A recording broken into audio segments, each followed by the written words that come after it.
Hello বন্ধুরা, কেমন আছো সবাই? আশা করতেছি ভালো আছো। আমাদের নতুন একটি ব্লগে তোমাদেরকে স্বাগতম। তো দেখো, ব্লগটি শুরু করেছি আমার ছেলের কাণ্ড কারখানা দিয়ে। সে সারাদিন ছিটিয়ে বিটিয়ে খেলাধুলা করবে। সে একটু একটু সময় বই পড়বে, আর বই সেখানেই থাকতে হবে। আর খেলনা এখানে সেখানে সারা জায়গায় তার লুকিয়ে এরকম ছড়িয়ে ছিটিয়ে থাকবে। তো আমাদের পাশের বাসায় একটি মেয়ে ওর সাথে খেলা করতে আসে বাবার সাথে। তো এখানে তখন এই মাদুরটা পেরে দেওয়া হয়েছে যে দুজনে বসে খেলাধুলা করবে। তো কিছুক্ষণ সময় পরে ওই ছোট বাবুটা চলে গেছে। তো বন্ধুরা, বাবুটা চলে যাওয়ার পরে আমি এগুলো গোছাচ্ছিলাম, তাই শেয়ার করেছিলাম তোমাদের সাথে। তো এখন আসলে কাজের তো শেষ নেই, সারাদিন এই কাজ সেই কাজ, কিছু না কিছু করতেই হয়। আর বাচ্চা থাকলে তো কোনো কথাই নেই, কি বলো? বিশেষ করে আসলে বাচ্চা যখন ছিল না তখন কিন্তু এতটা বুঝিনি। কখনো যদি কারো বাসায় যেতাম, যদি একটু অগোছালো দেখতাম বা কিছু দেখতাম, আসলে কমেন্ট ঠিকই করতাম যে এটা সেটা। কিন্তু এখন বুঝি, নিজে যখন মা হয়েছি, তারপরে এই যে কতটা ধাপ পার করেছি, এখন অনেকটা বুঝি। তো আজকের ব্লগটা কিন্তু অনেক হিজিবিজি বন্ধুরা। আমি যেখান থেকে পেরেছি সেখান থেকে একটু একটু করে ভিডিও করে নিয়েছি। তো এটা ছিল সন্ধ্যার সময়। ওর বাবা টোস্ট কিনে নিয়ে এসেছিল। তো সেগুলো আমি ফ্রিজে তো না, এগুলো বক্সে করে রেখে দিচ্ছি। তো আজকের পুরো ব্লগটা কিন্তু হিজিবিজি। আর এটা ছিল, আমি একাদশী করেছিলাম ওই দিন। তো দেখা গেছে প্ল্যানিংভাবে কোনো ভিডিও নেই, বা যেখান থেকে পেরেছি একটু একটু ভিডিও করেছি। তো সেগুলোই তোমাদের সাথে শেয়ার করতেছি, তোমরা একটু দেখে নিও কষ্ট করে।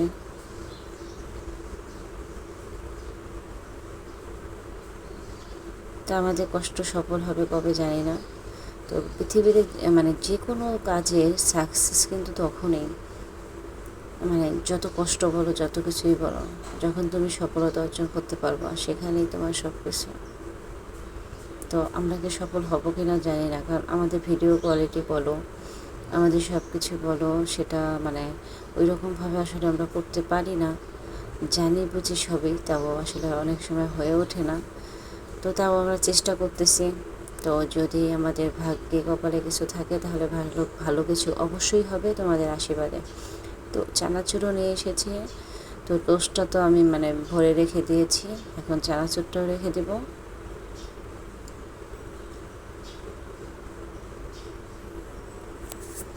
তো এগুলো নিয়ে এসেছিল ওর বাবা। আর সন্ধ্যার সময় সাবু আমার শাশুড়ি মা জাল দিয়েছিল দুপুরবেলায়।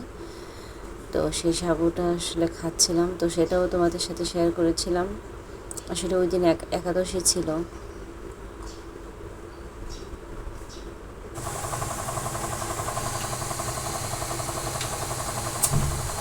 তো বললাম হিজিবিজি, কারণ এই কারণ, তো ওই দিন আসলে কাজের তো ওইভাবে কোনো প্ল্যানিং ছিল না। তো যখন যাই করতেছিলাম, একটু একটু ভিডিও করে নিচ্ছিলাম, এই জন্য কাজটা একটু হিজিবিজি হয়ে গেছে। আর ব্লগটাও পুরো হিজিবিজি ব্লগ আমার আজকে। তো এটা রাত্রের বেলা আমার শ্বশুরের জন্য রুটি করতেছিলাম, তো সেটাও তোমাদের সাথে শেয়ার করে নিচ্ছিলাম। আমরা মেয়েরা পারি না কোনো কিছুই, আবার সব কিছুই পেরে যাই। কি অদ্ভুত আমাদের জীবন। মাঝে মধ্যে খুব হাসি পায়, তাই না? আমরা কোথায় ছিলাম, মেয়েরা আসলেই অনেক কিছু পারে। কোথায় ছিলাম, কোথায় এসেছি, সেখানেই সারা জীবন কাটিয়ে দেওয়া। চেনা নেই, জানা নেই, অপরিচিত পুরো একটা পরিবার, তাদের সাথে মানিয়ে গুছিয়ে থাকা, তাদেরকে ভালোবাসা। আসলে কিছু কিছু মানুষ না, মানুষকে অনেক বেশি ভালোবাসে, কিন্তু সবাই বুঝাতে পারে না। যখন যে মেয়েটা যে পরিবারে যায়, আমি এটা বিশ্বাস করি যে সেই মেয়েটা পুরোপুরি মাইন্ড রিফ্রেশ করে যায়, যে আমার পরিবার, আমি সবাইকে ভালোবাসবো। কিন্তু সেই পরিবারের উচিত যে সেই মেয়েটা এতগুলো মানুষ ছেড়ে এসেছে, তো আমরা তার কাছ থেকে আশা করব, ঠিক আছে, আগে তো আমরা তাকে ভালোবাসা দেব, তাই না বলো? কিন্তু আমরা কি সেটা করি? আমরা সবসময় কি করি যে বউ এসেছে তো সে বউটা কেমন, বা সে বউ সবাইকে ভালোবাসে, তো আসলে সে সবাইকে কীভাবে ভালোবাসবে বলো?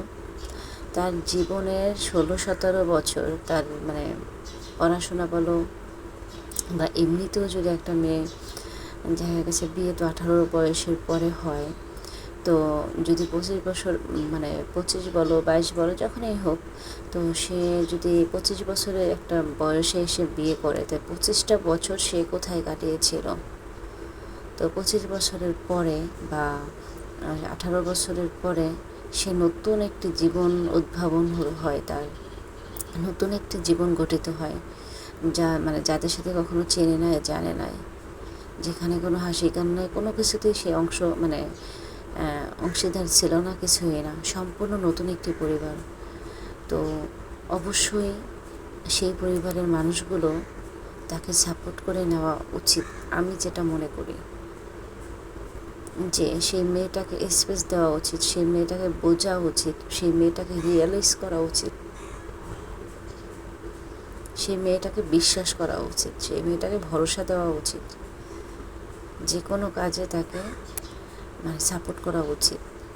আগে নিজেরা দিয়ে ভালোবাসা অর্জন করে যদি নিতে পারা যায়, তাহলে কিন্তু অটোমেটিক্যালি সেই মেয়েটা যদি খারাপও হয়ে থাকে তাও সে ভালো হয়ে যেয়ে সেই পরিবারকে ভালোবাসবে। কিন্তু এই কথাগুলো কয়জনে বুঝে বলো তো? আসলে সবাই শুধু আশা করে যে সে বউ হয়ে এসেছে, সে সবাইকে ভালোবাসবে, সবার জন্য দায়িত্ব পালন করবে, কিন্তু তাকে সেই দায়িত্বগুলো বুঝিয়ে দিতে হবে ভালোবাসা দিয়ে, তাকে সব কিছুতে সামিল করতে হবে ভালোবাসা দিয়ে, যে না তুমি বউ হয়ে এসেছো কিন্তু তুমি বউ না, তুমি আমাদের ঘরের মেয়ে, আমাদের ঘর। আর বড় বড় বউ হলে একটু বিষয়টা অন্যরকম, যে তুমি বড় বউ মানে আমার বড় মেয়ে, তো তুমি আমার সুখে দুঃখের ভাগিদার, অংশীদার, সব কিছু। যখন সেই পরিবার কাছ থেকে সেই মেয়েটা এই ধরনের কিছু পায়, অটোমেটিক্যালি সেই মেয়েটা ভালো হতে বাধ্য, যদিও যদি সে খারাপ থাকে।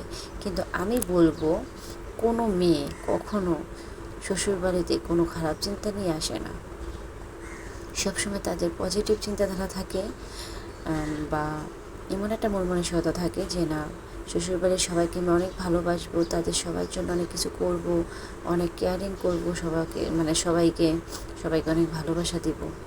কিন্তু মানুষ বলে না বিয়ের পরে মানে এটা সেটা বউ এমন করেছে সেই করেছে, কিন্তু প্রথমে কেউ এসে করে না, অবশ্যই সেগুলোর পিছনে কোনো কারণ থাকে। দেখো বন্ধুরা, আমি যখন এই কাপড়গুলো ভাঁজ করতেছিলাম, তো মোবাইলটা আসলে এক জায়গায় রেখেছিলাম, তো আমার বাবাটা এসে সেই মোবাইলটা ডিস্টার্ব করেছে, আবার সে চলে গেছে। তো আসলে বাচ্চা ছোটো থাকলে ভিডিও করাটা ভীষণ ডিফিকাল্ট, আর সব কিছু ম্যানেজ করাটা, হ্যাঁ আপনার একটা কাজ 10 মিনিটে হয়ে যায়, আপনি নিজেও জানেন বা পারেন, কিন্তু সেই কাজটা এত সহজে করা যায় না। এই শার্টটা ভাঁজ করতে আমার অনেকটা সময় লেগেছিল, এই শার্টটা অনেকবার ভাঁজ করেছি, আর আমার বাবাটা এসে অনেকবার উল্টে দিয়ে গেছে। তা আমি যেহেতু ভিডিও করতেছিলাম, তো আমি বারবার স্কিপ করে গেছি। ও কী করেছে, আমি মোবাইলটা বালিশের উপরে রেখেছিলাম ভিডিও করার জন্য, ও বারবার কিন্তু এসেই বালিশটা ধাক্কা দিচ্ছিল, কারণ দেখছি সে মোবাইলটা আমার ওইখানে, যাতে আমার ভিডিওটা কমপ্লিট না হয়, ও কিন্তু এটা করতেছিল। তো আমার বাবাটা আসলে এই বয়সটায় যেটা করা উচিত সেটাই করে। ওর বয়স এখন 3 বছর কমপ্লিট হয়নি, জুলাইতে ওর বয়স 3 বছর কমপ্লিট হবে। তো এই সময়টা একটু বাচ্চারা দুষ্টু করে, ও সেটাই করবে, কারণ ও তো এখনও কিছু বুঝে শুনে করে না।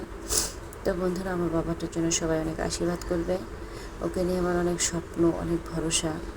ঈশ্বর যদি সামর্থ্য দেয় আর তোমাদের আশীর্বাদে ওকে আমি ভালো মানুষ হিসেবে গড়ে তুলতে চাই। ও যাতে কোনো পরের উপর নির্ভর না থাকে, ও নিজের উপরে আত্মবিশ্বাসী হয় আমার মতো। আমি অনেক আত্মবিশ্বাসী, আমি বিশ্বাস করি নিজের কর্মকে, আমি বিশ্বাস করি নিজের কনফিডেন্সকে, যে আমি বেঁচে থাকলে বা আমি সবসময় ঈশ্বরকে বলি আমাকে সুস্থ রেখো। আমি কখনো এটা বলি না যে আমাকে এতগুলো টাকা দিয়ে দাও, আমাকে এতগুলো কিছু দিয়ে দাও, আমি এগুলো কখনো বলি না।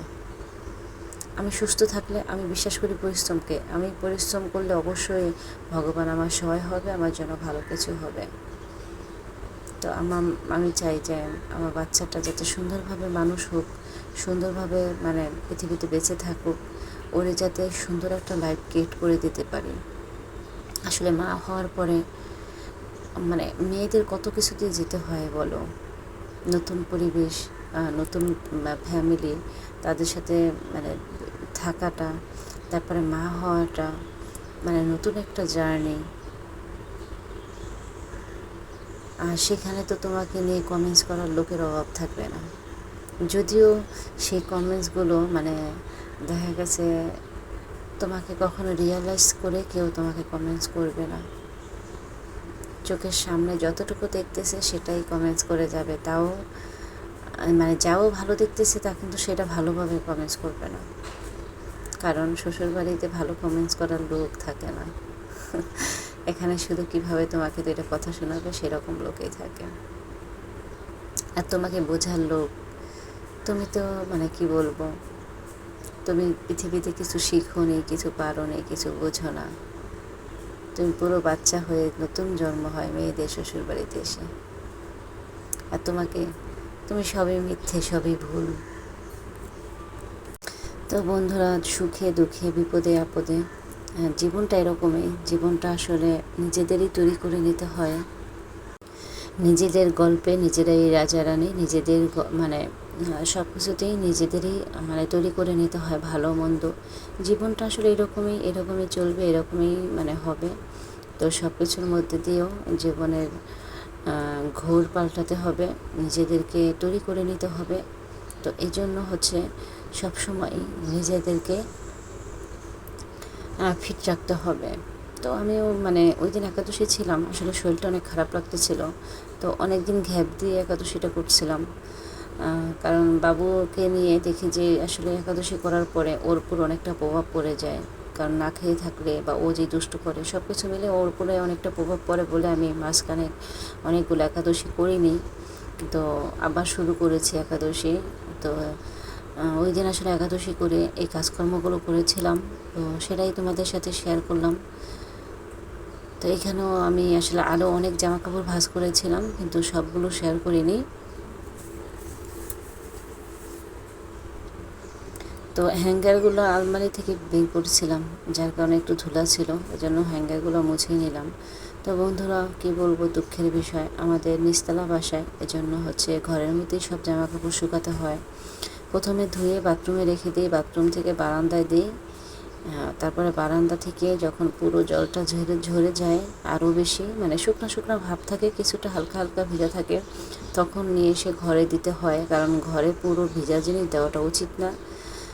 তো এটা প্রায় শুকিয়ে আসছে, যেহেতু এটা জিন্সের টাইপের, একটু সময় লাগবে শুকাতে। তো ফ্যান চলবে দিন রাত, তো ফ্যান চলতেই থাকে, যার কারণে এটা ঘরে নিয়ে এসে তারপরে দেওয়া হয়। তো এভাবে করে আসলে বুদ্ধি খাটিয়ে কাজকর্ম না করলে হয় না। তো সব কিছু ঠিকঠাক থাকতে হলে অবশ্যই বুদ্ধিটা খাটাতে হবে, আর মেয়েদের বুদ্ধি এমনিই হয়ে যায়, মেয়েদের বুদ্ধি হতেই হবে, কীভাবে হবে না বলেন, চাপে পড়ে হোক আর যেভাবে হোক, মেয়েদের বুদ্ধি কিন্তু অটোমেটিক্যালি হয়ে যায়।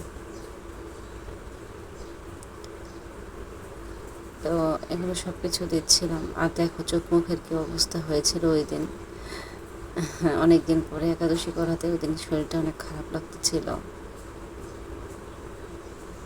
তারপরে টুকিটাকি যে কাজগুলো করতেছিলাম, আর যখন যেখান থেকে, এই জন্য প্ল্যানিং ছিল না কোনো কিছু, তো যখন যেখান থেকে পারতেছিলাম একটু ভিডিও করে নিচ্ছিলাম, সেটাই তোমাদের সাথে শেয়ার করেছি।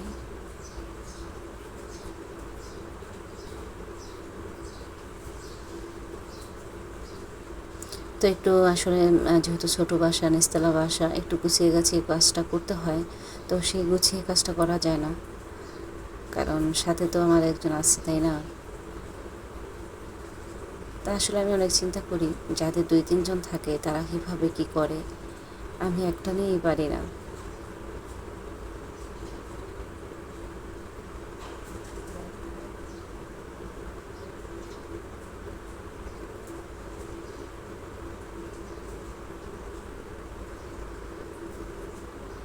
তো ওগুলো আমি রোদে দিয়ে মানে রোদে বলতে কি, ওগুলো আমি শুকাতে দিয়ে তারপরে ঘর ঝাড়ু দিয়ে মানে একবারে ফ্রেশ হয়ে জামা কাপড় চেঞ্জ করেছি। কারণ যেহেতু সন্ধ্যার আগে ছিল এটা, কারণ মানে সব কাজকর্ম করলে শরীরটা কেমন লাগে, তারপরে সব কিছু যদি ফ্রেশ হয়ে নিই ভালো লাগে। তো সব কিছু মিক্সি চেঞ্জ করে নিয়েছি, ফ্রেশ হয়ে নিয়েছি। আর এই যে সন্ধ্যার সময়, এটা ছিল একাদশীর পরের দিন বন্ধুরা। বললাম তো যে ভিজি ব্লগ হয়ে গেছে আমার। এটা একাদশীর পরের দিন ছিল সন্ধ্যার সময়। তো তখন আমি টোস্ট, চা দিয়ে টোস্ট খাচ্ছিলাম। তো সেটাও তোমাদের সাথে শেয়ার করে নিচ্ছি।